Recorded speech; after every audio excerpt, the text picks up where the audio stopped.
ते भरपूर असं ना काँग्रेस उगवलेला होता आणि पाऊस झाल्यामुळे ना पटपट असा उपटत होता. तर म्हटलं थोडासा ना इथे घास टाकायचा होता. त्याच्यामुळे म्हटलं जमीन नीट करून घ्यावी.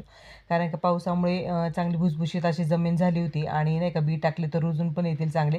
कारण काय सारखाच पाऊस येत आहे आता रिमझिम, रिमझिम नाही का आणि ते ऊन देखील चांगलं येतं. तर म्हणून सगळा मी काँग्रेस असा काढून घेतला आणि म्हटलं 2 टप्प्यामध्ये करावं.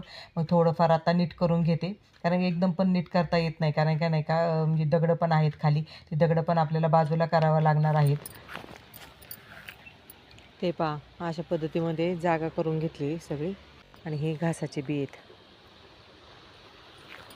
आता थोडीसं ना रिमझिम रिमझिम पाऊस यायला लागला आहे.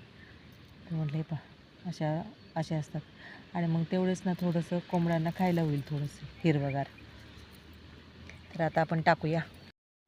तर भरपूर अशी दगडी होती बरं का इथं. तर बारीक बारीक दगडी किंवा थोडेसे मोठाले दगडे होते ना ते खुरप्याने असे काढून घेतले आणि साईडला लावून घेतले आणि मग जर बियाणं टाकलं तर मग ते रुजायला पण पाहिजे ना का व्यवस्थित. त्याच्यामुळे काढून घेतले आणि मग बियाणं आता टाकायला सुरुवात केली.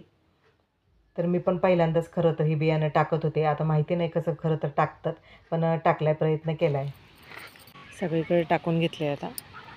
तर आता खुरप्याने ना थोडंसं असं मिक्स करून घेते म्हणजे खालीवर माती झाली की मग आपले जे घासाचे बी आहेत ते असे थोडेसे माती अडवतील.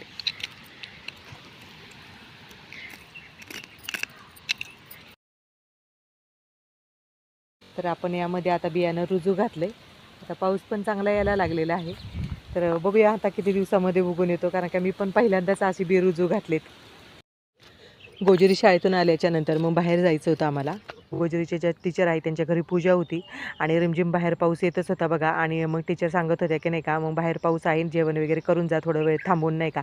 आणि मग आम्ही ते पूजा वगैरे नाही का म्हणजे करून घेतली आणि मग जेवणासाठी निघालो. ते छानपैकी असं जेवण होतं. मस्त जेवण वगैरे केलं आणि ह्या सुनबाई आहेत त्यांच्या संग ओळख वगैरे करून दिली टीचरांनी. आणि मग आम्ही घरी येण्यासाठी निघालो. तर इथे बाहेर अंगणामध्ये ना अंजिराचं झाड होतं आणि छानपैकी अंजीर आले होते आणि इथे गोजरीच्या सर्व मैत्रिणी भेटल्या. तर त्या म्हणत होत्या की का चालले लगेच नाही का. कारण का आम्ही आलो होतो भरपूर वेळ झालं आणि त्या आत्ताशी आल्या होत्या. तर मग काय निघालो आम्ही घरी येण्यासाठी आणि पाऊस चालूच होता बरं का. तर आज छानपैकी अशा रिमझिम रिमझिम पावसाच्या सरी येत होत्या. मग घरी आल्याच्यानंतर जुईची आपली फुलं देखील उमलायला चालू होती. कारण का सायंकाळच्या सुमारास फुलं उमलायला लागतात. तर व्हिडिओ आवडला असेल तर लाईक करा, शेअर करा आणि सबस्क्राईब करायला विसरू नका.